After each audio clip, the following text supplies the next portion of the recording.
Blood loss के साथ साथ ब्लड क्लॉट्स भी गिरते हैं। रात में नींद से उठ के भी आपको पैड्स चेंज करने पड़ सकते हैं। न्यूअर ट्रीटमेंट्स में SPRM selective progesterone receptor modulator जैसे यूलिप्रिस्टिल एक ब्रेक थ्रू इन्वेंशन है। मायोमेक्टमी जिसमें हम सिर्फ फाइब्रॉइड को हटाते हैं और यूट्रस को इंटैक्ट छोड़ देते हैं। पॉलिप भी एक बहुत कॉमन कॉज है हेवी मेंस्ट्रुअल ब्लीडिंग का। हिस्ट्रोस्कोपी में हम एक दूरबीन के माध्यम से वजाइना के थ्रू जाते हैं और पॉलिप को उसके स्टॉक के थ्रू यानी कि जो उसकी रूट है उसके थ्रू पूरी तरह से इवैक्यूएट करके निकाल लेते हैं। कोगुलेटरी फैक्टर्स के अलावा जो सबसे कॉमन होता है वो होता है ओव्यूलेटरी डिसफंक्शन। ओव्यूलेशन डिस्टर्ब होता है जिसकी वजह से प्रोजेस्टेरॉन हार्मोन डेफिशिएंट हो जाता है। GnRH एंटागोनिस्ट यानी गोनाडोट्रोपिन रिलीजिंग हार्मोन एंटागोनिस्ट एक न्यूअर ड्रग है जो हाल ही में रिलीज हुई है और इसके इफेक्ट्स बहुत ही वंडरफुल हैं। इसके अलावा यूट्राइन आर्टरी एम्बोलाइजेशन एक नए तरह का मेथड है जो यूट्राइन फाइब्रॉइड के लिए बहुत ही हेल्पफुल हो सकता है।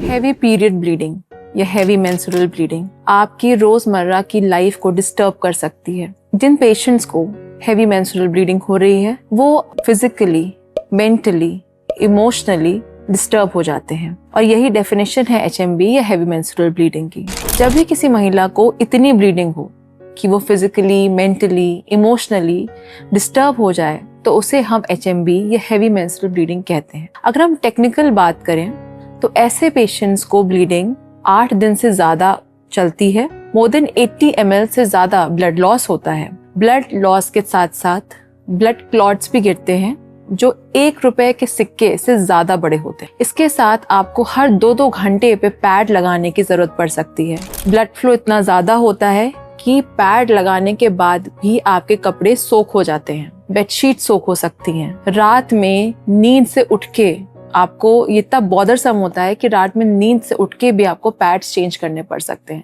ये हैवी मेंस्ट्रुअल ब्लीडिंग को अगर इग्नोर किया जाए तो ये सिवियर अनीमिया में कन्वर्ट हो सकती है। Severe anaemia hospitalisation, blood transfusion बल्कि हार्ट फेलियर तक की नौबत आ सकती है। तो अगर आपको इनमें से कोई भी सिम्टम्स हैं या फिर आप अपने पीरियड में हैवी फ्लो से परेशान हैं तो अपने गायनेकोलॉजिस्ट से तुरंत संपर्क करें। HMB या हैवी पीरियड ब्लीडिंग होने के कई सारे कारण होते हैं। ये इस पे डिपेंड करता है कि आपके प्रीवियस साइकिल्स कैसे हैं, आपकी एज कितनी है, आपको कोई ब्लड डिसऑर्डर यानी खून की कोई परेशानी तो नहीं है, आपकी बॉडी में पीरियड ब्लड के अलावा किसी और जगह से ब्लड तो नहीं आता जैसे कान से, नाक से या फिर लैट्रिन के रास्ते। अगर ऐसा कुछ भी है तो हो सकता है आपको पीरियड ब्लीडिंग के साथ साथ ब्लड डिसऑर्डर की भी प्रॉब्लम हो। ब्लीडिंग के साथ अगर आपको फीवर आ रहा है तो भी इसका प्रॉपर इवैल्यूएशन जरूरी है। अगर हम HMB या हैवी ब्लीडिंग के कॉजेस के बारे में बात करें तो ये लगभग 2 तरह के होते हैं, स्ट्रक्चरल कॉजेस और फंक्शनल कॉजेस। पहले बात करते हैं स्ट्रक्चरल कॉजेस पे, जिसपे मोस्ट कॉमन है फाइब्रॉइड।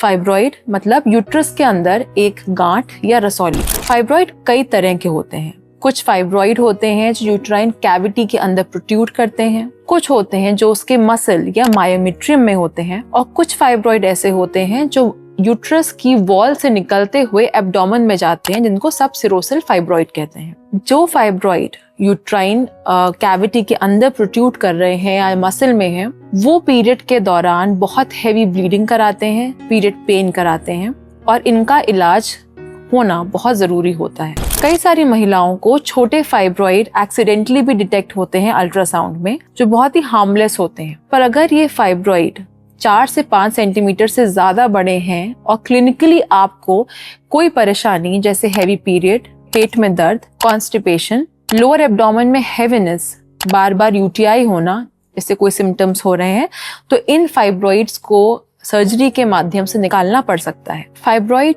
के मैनेजमेंट के लिए कुछ मेडिकल मैनेजमेंट यानी कुछ दवाइयां अवेलेबल है मार्केट में, जिसमें मिफीप्रिस्टोन, लो डोज मिफीप्रिस्टोन 25 mg के अराउंड दी जाती है जो छोटे फाइब्रॉइड्स का साइज डिक्रीज करती है। न्यूअर ट्रीटमेंट्स में SPRM selective progesterone receptor modulator जैसे यूलिप्रिस्टिल एक ब्रेक थ्रू इन्वेंशन है। ये मेडिसिन बड़े से बड़े फाइब्रॉइड को भी गलाने की क्षमता रखती है। इनफैक्ट छोटे फाइब्रॉइड्स में तो इसका बहुत ही वंडरफुल रोल है, और ऐसे फाइब्रॉइड्स में जिनको हम ये मेडिसिन स्टार्ट करते हैं अराउंड 3 to 6 मंथ्स की थेरेपी होती है, और बहुत ही वंडरफुल रिजल्ट्स देखने को मिले हैं regarding reduction in size of fibroid. इसके अलावा सर्जरीज जैसे मायोमेक्टमी, जिसमें हम सिर्फ फाइब्रॉइड को हटाते हैं और यूट्रस को इंटैक्ट छोड़ देते हैं, हिस्टेरेक्टमी यानी कि पूरे यूट्रस को निकालना पड़ता है विद फाइब्रॉइड्स। कुछ फाइब्रॉइड्स जो यंग पेशेंट्स में होते हैं, उन पेशेंट्स में हम हिस्टेरेक्टमी यानी यूट्रस को निकालना लाजमी नहीं समझते, क्योंकि अभी उनको आगे चल के फैमिली भी कंप्लीट करनी होती है। ऐसे पेशेंट्स में हम मायोमेक्टमी यानी कि सिर्फ फाइब्रॉइड को हटाते हैं और यूट्रस को इंटैक्ट छोड़ देते हैं। अगर ऐसा पेशेंट है जिसकी फैमिली कंप्लीट है तो हम फाइब्रॉइड के साथ यूट्रस को भी हटाते हैं, जिसको हम हिस्टेरेक्टमी कहते हैं। फाइब्रॉइड के अलावा पॉलिप भी एक बहुत कॉमन कॉज है हेवी मेंस्ट्रुअल ब्लीडिंग का। पॉलिप यानी यूट्रस की लाइनिंग में ग्रोथ हो जाती है। ये ग्रोथ या तो यूट्रस तक सीमित रहती है, या तो ये यूट्रस से होके सर्विक्स में और सर्विक्स के बाहर तक भी निकल सकती है। इन पॉलिप्स को हटाना बहुत जरूरी हो जाता है, क्योंकि कई केसेस में ये पॉलिप कैंसर का रूप धारण कर सकते हैं। पॉलिप्स की वजह से ना ही सिर्फ पीरियड के दौरान ब्लीडिंग होती है, बल्कि जब आप अपने पार्टनर के साथ सेक्सुअली एक्टिव होते हो तो भी ब्लीडिंग होने के चांसेस रहते हैं। पॉलिप को हटाने की सर्जरी को हम पॉलिपेक्टमी कहते हैं। न्यू टेक्निक्स में हिस्ट्रोस्कोपी ने पॉलिपेक्टमी की सर्जरी को बहुत आसान कर दिया है। हिस्ट्रोस्कोपी में हम एक दूरबीन के माध्यम से वजाइना के थ्रू जाते हैं और पॉलिप को उसके स्टॉक के थ्रू यानी कि जो उसकी रूट है उसके थ्रू पूरी तरह से इवैक्यूएट करके निकाल लेते हैं। इसमें किसी भी तरह का सूचर या फिर चीरा नहीं लगता है और बहुत ही हल्की बेहोशी होती है। पेशेंट को हम 2 से 3 घंटे में डिस्चार्ज भी कर देते हैं। पॉलिप और फाइब्रॉइड के अलावा जो third most common structural cause होता है हेवी मेंस्ट्रुअल ब्लीडिंग का, वो होता है एडेनोमायोसिस। एडेनोमायोसिस अगर सिंपल भाषा में बोलें तो यूट्रस में स्वेलिंग होती है। इस बीमारी में मायोमेट्रियम और एंडोमेट्रियल जंक्शन फेड ऑफ हो जाते हैं। एडेनोमायोसिस का डिटेक्शन अल्ट्रासाउंड और कंफर्मेशन MRI के थ्रू होता है। इसका भी मोड ऑफ ट्रीटमेंट डिपेंड करता है कि पेशेंट की फैमिली कंप्लीट हुई है कि नहीं। हम इसमें कुछ हार्मोनल मेडिकेशंस देते हैं, जिसमें ईस्ट्रोजन प्लस प्रोजेस्टेरॉन पिल्स होती हैं, ओनली प्रोजेस्टेरॉन पिल्स होती हैं। हम इंट्रायूट्राइन डिवाइसेस जैसे मिरीना या LNG IUD यूज कर सकते हैं, जो लोकली हार्मोन्स प्रोड्यूस करता है और यूट्रस की स्वेलिंग कम करता है एंड ब्लीडिंग कम करता है। इसके अलावा सर्जिकल ऑप्शंस में हम हिस्टेरेक्टमी यानी यूट्रस को निकाल सकते हैं उन पेशेंट्स में जिनमें फैमिली कंप्लीट हो चुकी है। अगर कोई महिला जो 40 साल से ऊपर की है और उसको हेवी मेंस्ट्रुअल ब्लीडिंग हो रही है, तो ऐसे पेशेंट्स में मैलिग्नेंसी या कैंसर का शक होता है। अगर हम इन पेशेंट्स का अल्ट्रासाउंड करते हैं तो अक्सर एंडोमेट्रियल थिकनेस बढ़ी हुई होती है, जिसको हम लोग एंडोमेट्रियल हाइपरप्लेजिया कहते हैं। क्योंकि ऐसे पेशेंट्स कैंसर और मैलिग्नेंसी के लिए बहुत ससेप्टेबल होते हैं, तो इसमें एंडोमेट्रियल एस्पिरेशन या बायोप्सी का बहुत महत्व होता है। हम ऐसे पेशेंट्स में एंडोमेट्रियल एस्पिरेशन करते हैं और उन सेल्स को माइक्रोस्कोप के अंडर स्टडी करके देखते हैं कि कहीं कोई कैंसर पनप तो नहीं रहा है। ऐसे पेशेंट्स में हमें MRI और अल्ट्रासाउंड कराने की जरूरत पड़ सकती है। स्टार्टिंग में हम पेशेंट को हाई ग्रेड प्रोजेस्टेरॉन से प्रोजेस्टेंस पे रखते हैं, पर हो सकता है इवेंचुअली हमें ऐसे पेशेंट्स में हिस्टेरेक्टमी करने की जरूरत पड़ सके। इस तरह के पेशेंट्स को हम बहुत ही क्लोजली मॉनिटर करते हैं for development of any kind of malignancy. अब बात करते हैं functional causes of heavy menstrual bleeding के। जब भी एक ऐसी पेशेंट हमारे पास आती है जिसको हेवी पीरियड ब्लीडिंग हो रही है, सबसे पहले हम उसका प्रेगनेंसी टेस्ट करते हैं यानी UPT कराते हैं, जिससे कंफर्म हो जाता है कि ये प्रेगनेंसी कोई मिसकैरेज या एक्टोपिक प्रेगनेंसी की वजह से तो नहीं हो रही। अगर वो नेगेटिव है तो फिर हम आगे के कॉजेस को इवैल्यूएट करना स्टार्ट करते हैं। फंक्शनल कॉजेस में सबसे कॉमन होता है कोगुलेटरी डिसफंक्शन यानी ब्लड डिसऑर्डर। ऐसे में जो पेशेंट होता है उसके कोगुलेटरी फैक्टर्स डिस्टर्ब होते हैं, यानी वो फैक्टर्स जो ब्लड को जमाते हैं या क्लॉट करते हैं वो डिस्टर्ब होने शुरू होते हैं। ऐसे पेशेंट्स में ना ही सिर्फ पीरियड में हैवी फ्लो मिलता है, बल्कि बॉडी के अदर पार्ट से भी ब्लड फ्लो मिल सकता है, जैसे कान से, नाक से या फिर लैट्रिन के रास्ते से। इसके अलावा ऐसे पेशेंट्स में अगर छोटी सी चोट भी एक बड़े घाव में कन्वर्ट हो जाती है, बहुत जल्दी ब्रूजिंग होती है, पेशेंट का ब्लड लॉस बहुत छोटी सी चोट में भी बहुत ज्यादा होता है। ऐसे पेशेंट्स में हम प्रोजेस्टेरॉन हार्मोन्स के साथ साथ हेमाटोलॉजिकल ओपिनियन भी लेते हैं और हेमेटोलॉजिकल मेडिसिन भी स्टार्ट करते हैं। कोगुलेटरी फैक्टर्स के अलावा जो सबसे कॉमन होता है वो होता है ओव्यूलेटरी डिसफंक्शन, जिसमें मोस्ट कॉमन है PCOS यानी पॉलीसिस्टिक ओवेरियन सिंड्रोम। इसमें एनओव्यूलेशन होता है यानी ओव्यूलेशन डिस्टर्ब होता है, जिसकी वजह से प्रोजेस्टेरॉन हार्मोन डेफिशिएंट हो जाता है। नतीजा heavy menstrual bleeding and increase amount of oestrogen की वजह से ये ब्लीडिंग और भी ज्यादा बढ़ जाती है, टू द पॉइंट कि जो गर्ल होती है उसको फेंटिंग एपिसोड्स, सिवियर अनीमिया आ जाते हैं और उसको एडमिट भी करना पड़ सकता है। Anovulation, heavy exercise, thyroid disorders, perimenopausal यानी जब महीना आपका खत्म होने वाला होता है उससे पहले भी डेवलप हो सकता है, जिसकी वजह से पीरियड्स डिस्टर्ब होते हैं और ब्लीडिंग हेवी हो सकती है। कुछ मेडिसिन जैसे स्टेरॉइड्स, वॉरफेरिन या हिपैरिन जो कि ब्लड को पतला करते हैं, दैट इज ब्लड थिनर्स होते हैं,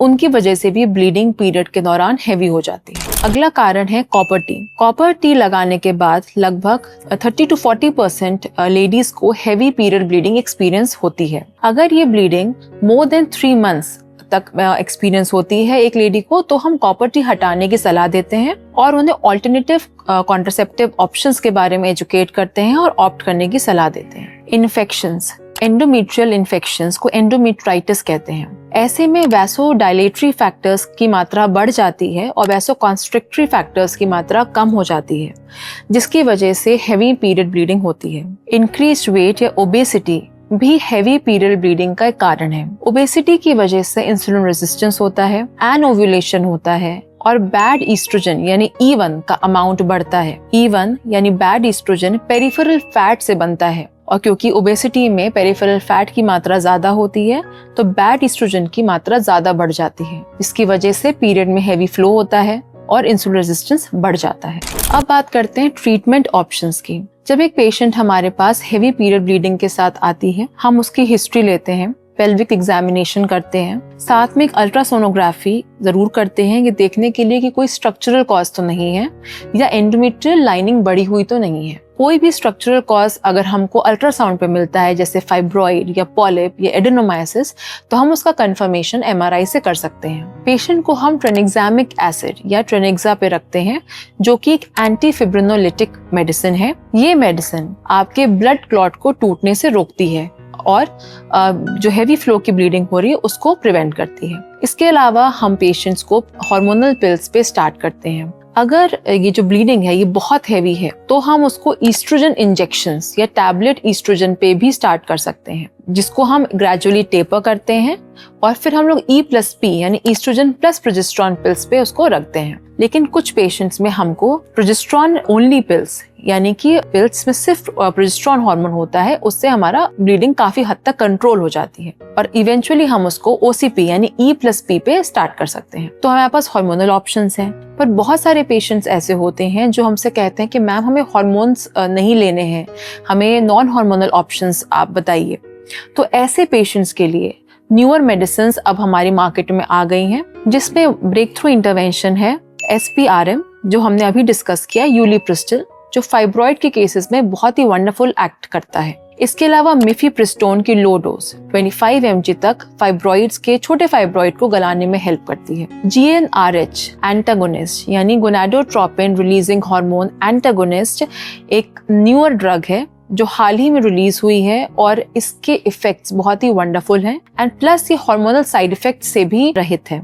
इसमें इलागोलेक्स नाम की एक ड्रग है जिसका रोल यूट्राइन फाइब्रॉइड में बहुत ही अच्छा देखा गया है। इसके साथ साथ GnRH एगोनिस्ट सबसे कॉमन जिसमें ल्यूप्रोलाइड होता है, वो हम इंजेक्टेबल फॉर्म में पेशेंट को देते हैं, जिससे पेशेंट की स्वेलिंग और हार्मोनल इरेगुलेशन कम होता है, ब्लीडिंग कम होती है और ये जो ड्रग है वो एडेनोमाइसिस और एंडोमेट्रियोसिस में बहुत ही वंडरफुल काम करती है। ऐसे पेशेंट्स ग्रेजुअली कंसीव भी हो जाते हैं। न्यूअर थेरेपीज की हम बात करें, सबसे इम्पोर्टेंट आता है इसमें एंडोमेट्रियल रीजनरेशन थेरेपी। ये स्टेम सेल के कॉन्सेप्ट पे काम करती है और आपके एंडोमेट्रियम को रीजनरेट करने में हेल्प करती है। इससे हेवी मेंस्ट्रुअल ब्लीडिंग कंट्रोल होती है और ये उन पेशेंट्स के लिए एक बहुत ही पोटेंट ट्रीटमेंट है जो आगे चल के कंसीव करना चाहते हैं। इसके अलावा यूट्राइन आर्टरी एम्बोलाइजेशन और UAE भी एक नए तरह का हमारे पास ट्रीटमेंट ऑप्शन है जो लार्ज फाइब्रॉइड्स के लिए बहुत ही हेल्पफुल है, स्पेशली उन पेशेंट्स में जो आगे कंसीव करना चाहते हैं।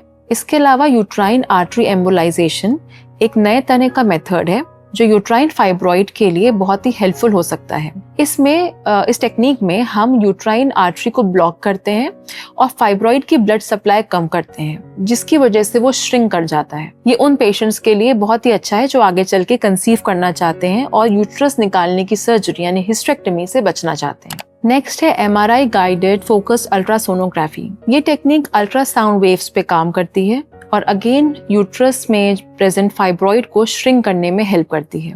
एंडोमेट्रियल क्रायो एब्लेशन, जिसमें हम एंडोमेट्रियम की लाइनिंग को एक्सट्रीम कोल्ड एक्सपोज करते हैं और उसी लाइनिंग को रीजनरेट करते हैं।